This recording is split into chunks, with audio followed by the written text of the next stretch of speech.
Soft speaking, and welcome to Halo Infinite ASMR. Halo Infinite dropped kind of randomly the other day it's still in beta technically, but it's an open beta so anyone can play it. It's multiplayer only right now. The campaign doesn't launch until the full launch of the game on December 8th, I think. Although I'm mixing up, there's a lot of things that come out in December, so I don't know if that 8th is Halo, or if it's Witcher Season 2, or if it's freaking Spider-Man. I don't know. It all is just meshing together. Anyway. So, if you've been following me a while, I mean, even still, you might not know because it's not like I talk about it that much, but I've been a big Halo guy since, like, the beginning. Since Halo 1 came out in 2001. Yikes. Yeah, 2001. Yeah, so, you know, just 20 years ago, whatever, who cares? I'm not old, you're old. So, I mean, I was 8 years old back then, so it's not like I was an adult or anything, but I played Halo 1 at my friend's house a bunch. And then, you know, I was like kind of the perfect age for Halo, honestly, because then, you know, I was a little bit older when Halo 2 came out. I was like hitting my teens when Halo 3 came out. I was like prime gaming age where I didn't have any big responsibilities when Halo Reach came out. And then Halo 4, kind of same deal. And then I ended up going the PlayStation 4 route instead of the Xbox One route, so I didn't get to play Halo 5, but I didn't care because there was no split screen multiplayer. And that was why I went the PlayStation route, because I figured, they've ruined Halo. No thanks, don't need it. And that's not really a critique on the Halo 5 gameplay itself. I actually couldn't tell you if Halo 5's gameplay was good or not, because I don't think I ever played it. So I don't know. But yeah, that was kind of my departure from Halo, but I still would play Halo Reach from time to time with friends or whatever. And I know I've mentioned this a couple times, but I have a bunch of Xbox 360s and a bunch of controllers just because I used to be the Halo like LAN party guy, and I just kept all of it. You can't get much money from selling an old Xbox 360 anyway. So I own, no joke, 4 Xbox 360s and I think 13 or 14 controllers. How many of those controllers actually work well, I couldn't tell you, but all the Xboxes work. And I own, I think, 4 copies of Reach, 3 copies of Halo 4, and a couple copies of Halo 3. So I'm still very much the Halo guy. It just doesn't come up very often because everyone's old now, and Halo's was kind of a throwback thing.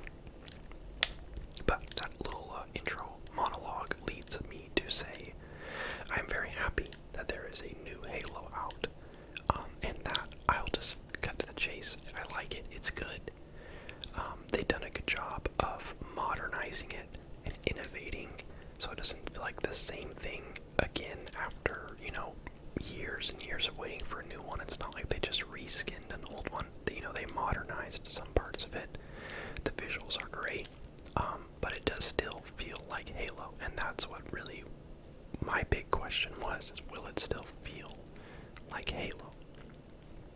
Because I'm very familiar with what Halo feels like, and if it didn't feel like Halo, it wouldn't matter that there was a new one. It would be like a bummer if they made a new Halo after all this time, and and if it was just okay, or, you know, it felt too much like Call of Duty or whatever. And of course, you know, this is just my opinion. I know some people, I'm sure, probably, you know, don't love it. If you know, there's always the people that want everything to stay the same. You know, how dare you innovate at all on, you know, my sweet Halo? But like, you got to, otherwise you're gonna have even more people complaining that it's just the same game every year, like we hear every year with Call of Duty. Everyone just says it's the same game. It's just a reskin with new guns. And you know, because every time they try to innovate, people hate it. So you have to find the balance between innovating well and keeping enough of the original charm so that people that like the game can continue to like the game, as well as making it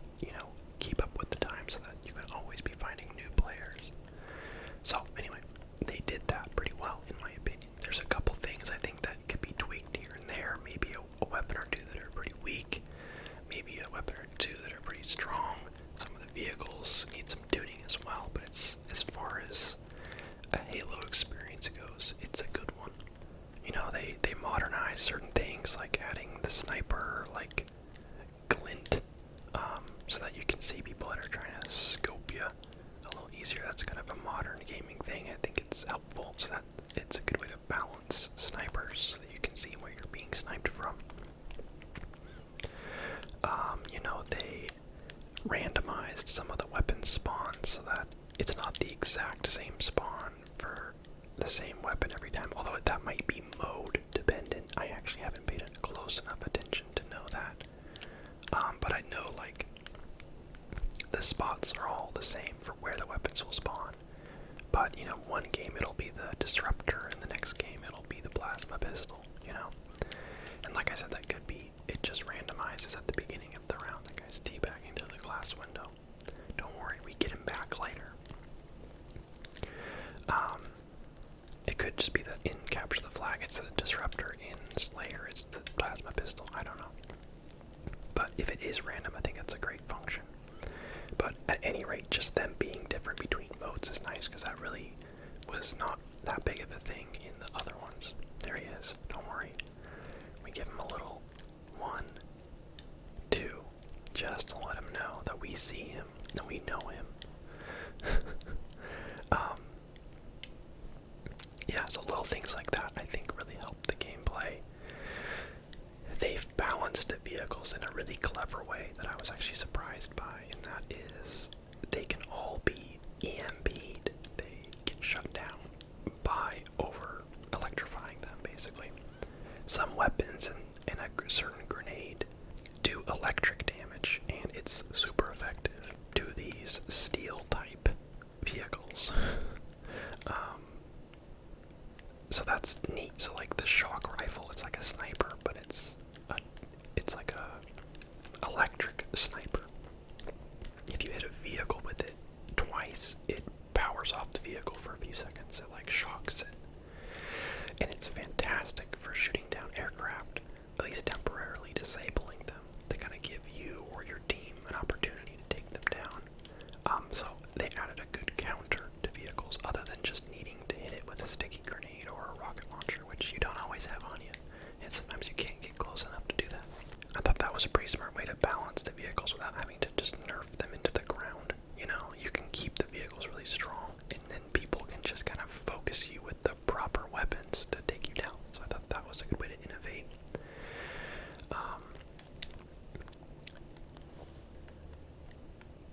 And it still gives the driver a fighting chance. You know, if you see someone after you with an electric gun, you can, you know, avoid that person. Because none of them are instant. You can't instantly power down a vehicle. You have to, like, actually hit them quite a few times to power them down. And then you have to be around to actually kill them once they're powered down. It's not like that kills them. So, smart way to balance, so that you're not useless when you're on foot, but you're not invincible when you're in a vehicle. Now, in the open beta right now, there are really only 3 playlists for modes where you can play big team, 12v12, or you can do quick play, which is 4v4, or you can do ranked, which is almost the exact same thing as quick play, but it's ranked, and you start with a battle rifle instead of a pistol. So there's a little triple kill for you over there, no big deal. So I like ranked because I like the battle rifle a lot, and so it's nice to be able to spawn with it and have a fighting chance at most distances. But for the most part, it's pretty much 2 variants of quick play. Oh yeah, I remember that moment. I was like, bro, I missed the melee twice. Yeah, so 2 slightly different variants of quick play, which have pretty much the same mix of modes and maps. And then you have big team battle, which just has a set. You know, there's only 3 maps and a handful of modes. So I'm assuming, and I think it's a pretty reasonable assumption to say, that when the game launches in December, they will do it more of a standard Halo method, where you can actually queue up for specific modes, because I don't love some of the modes, and I think it would be nice to not have to play freaking stock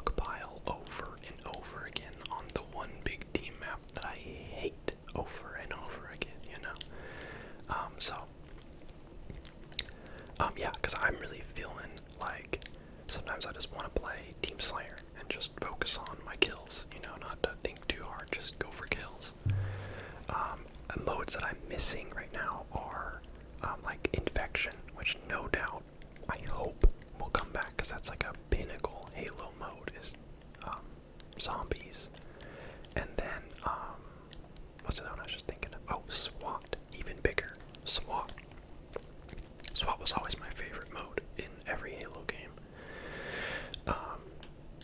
Where it's just one shot to the head and you're dead, so it becomes a super precision-based, you know, Team Slayer matches, and it's a really good way to train your aim. And honestly, the amount of SWAT I played in my younger years of playing Halo is honestly where I get most of my FPS aim skill from.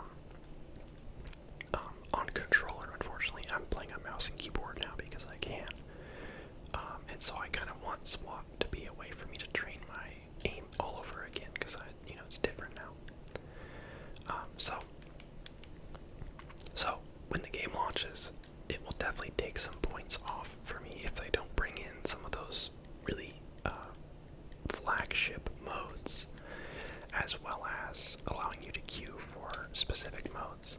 And honestly, even if they just bundled certain modes together, like they had, you know, Big Team Slayer, and that included like Team Slayer, Team SWAT, Team Snipers, and then they had like Big Team, you know, Objective, which was like Flag, Stockpile, you know, Oddball. Big Team Oddball would be crazy, which is something I think they've done in the past, where they group some modes, some less popular modes together. But I think that you need to have a Slayer playlist, because if you don't, you get people in these objective modes that just play Slayer anyway.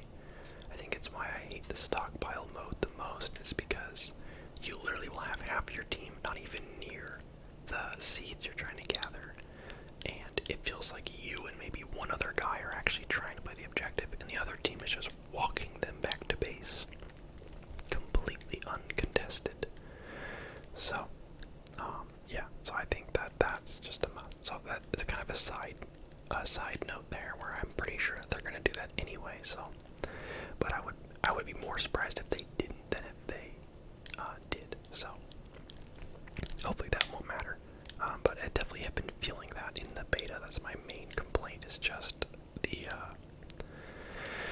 having to play all these modes that I don't like, and I can tell my teammates also don't like. And like this map I'm on right now, I think it's my least favorite map in the entire game, and there's only 3 big team maps, and so having to play objective modes that I don't like on this map, which I don't like, is just not a good feeling.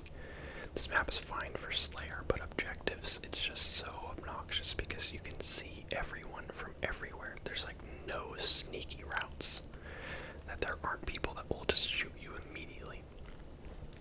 Anyway, so that's all kind of extracurricular.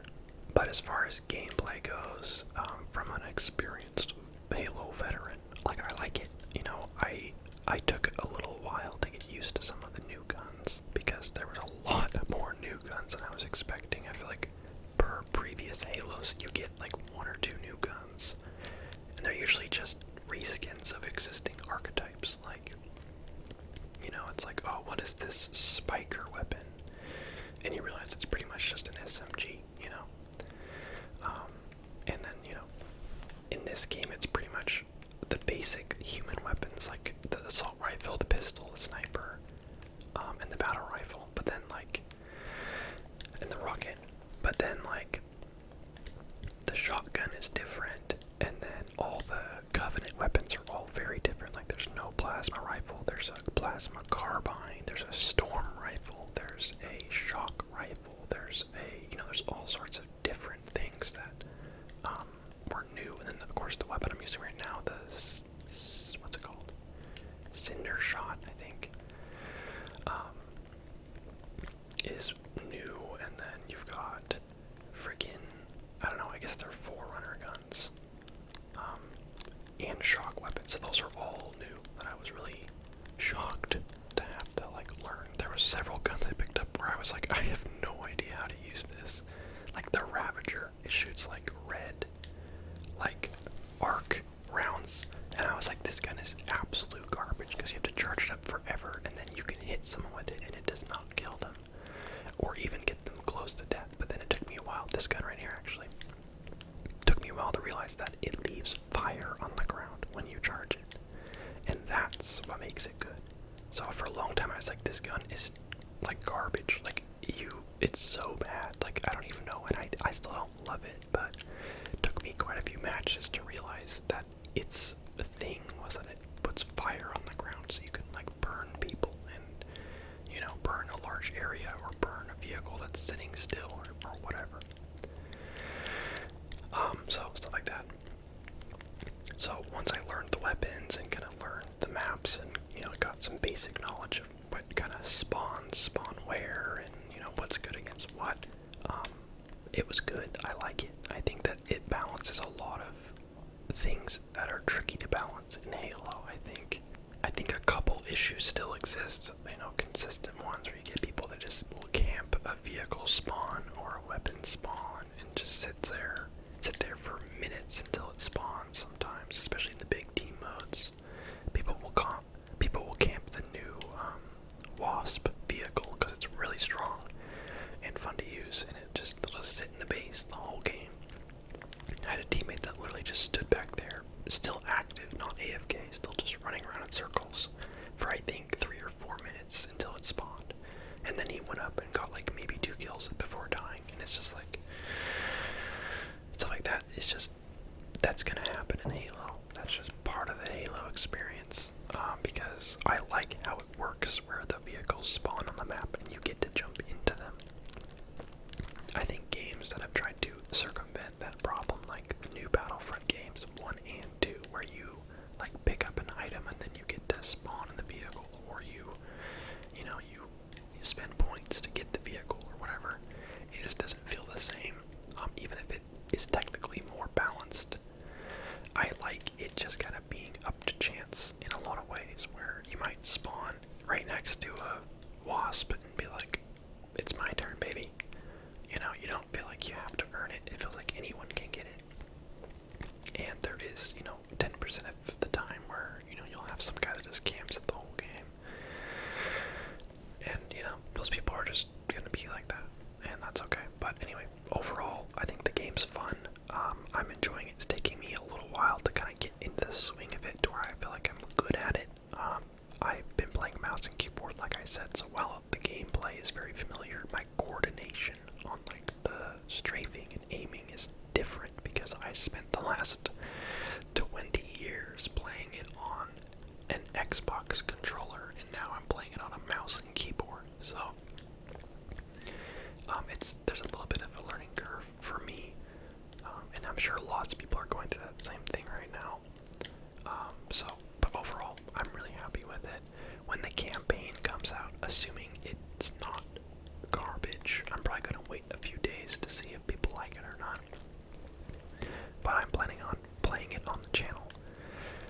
Otherwise, depending on how many people like this video, I might do some more multiplayer videos like this, maybe ones where I actually play instead of just watching replays, or over the next couple weeks I just compile all my best gameplays and do like a highlight reel. Who knows, man? But anyway, thank you guys so much for watching. I appreciate you for being here. Thanks to everyone that's been here for a long time. I just hit my 5-year anniversary for this channel like 2 weeks ago, so that was awesome. Thanks for watching. I'll see you guys next time. Bonus, if you're still here at the end, join the Discord. We played Crab Game a couple days ago and it was super fun. There was maybe 15 of us from the Discord that played together, and the max lobby size in the game is 40, so we're gonna try to do that possibly every weekend as long as people are around to play, because it was super fun. So I'd love to fill a lobby with all 40 someday. So check out the Discord, hang out, and when you see me talking about Crab Game, jump in.